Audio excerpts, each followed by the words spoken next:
Most of us are familiar with antibiotic resistance, but did you know that the dewormers that we use in our horses are becoming resistant as well? Most pet owners believe that horses are like dogs and cats when it comes to parasitic infections, but because horses graze on the ground, it's normal for them to have some parasites present. It's when these parasites become unbalanced that clinical signs are present. If you've ever owned a horse, you know it's easier to go to your local tractor supply and get a dewormer versus collecting samples from your horses and carrying them to the vet to be analyzed. But if we want to be good stewards of the environment and our horses, we have to think about how we use these drugs. Commonly used anthelmintic drugs are showing early signs of resistance. According to an article in Veterinary Parasitology, current equine parasitology protocols are reliant on rotational frequent treatments with anthelmintic drugs. This method worked in the 1960s against Strongylus vulgaris, but today overuse of anthelmintics has resulted in early signs of resistance in small strongyles, Sathostomans, and roundworms, Parascaris equorum. It is important that veterinary professionals implement strategic parasite control strategies and guidelines for sustainable use of anthelmintic drugs because there are no new drugs being developed at this time. Anthelmintic resistance occurs when parasites in the population have the ability to survive treatment and they pass those genes on to the next generation. The goal of resistance control is to prevent the first steps of the development of anthelmintic resistance and to avoid accumulation of the resistant genes.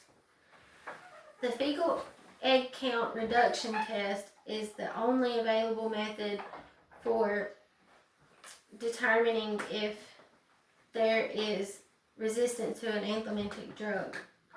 According to the American Association of Equine Practitioners, parasite refugia is defined as the portion of the parasite population or the stage of the parasite population that escapes selection in the treatment event.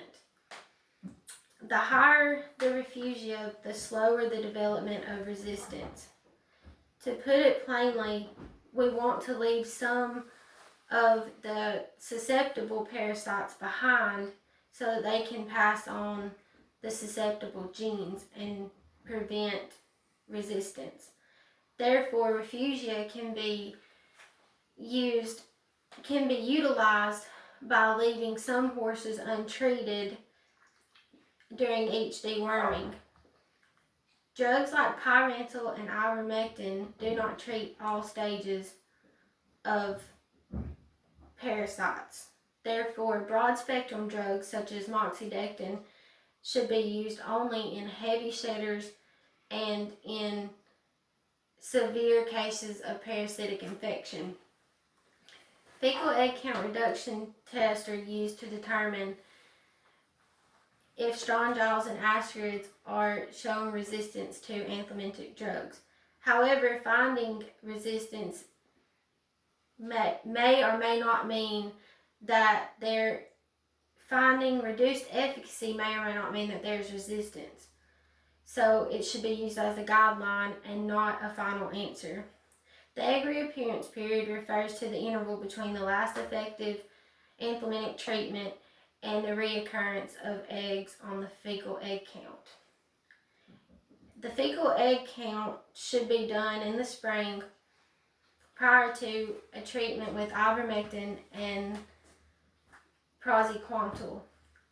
Then 14 days after the treatment, another fecal egg count will be performed, and if the horse has less than 250 eggs per gram, they won't need another treatment until the fall. But horses that have greater than 250 eggs per gram will need another treatment. These are the heavy shedders in the herd. These recommendations are given by Licking Valley Veterinary Services in Kentucky. I chose this resource because most of the equine parasitology research is being done in Kentucky. A survey done by the National Animal Health Monitoring System in 2015 showed that only 10% of respondents use fecal egg counts on a regular basis, and only less than 5% use fecal egg count reduction tests. No new anthelmintic drugs are being developed at this time, so it is important that we use the drugs that we have sustainably. That is why veterinary professionals are implementing strategic parasite control strategies and educating clients on the concepts of anthelmintic resistance and responsible use of horse dewormers to sustain the drugs that we have now. Thank you.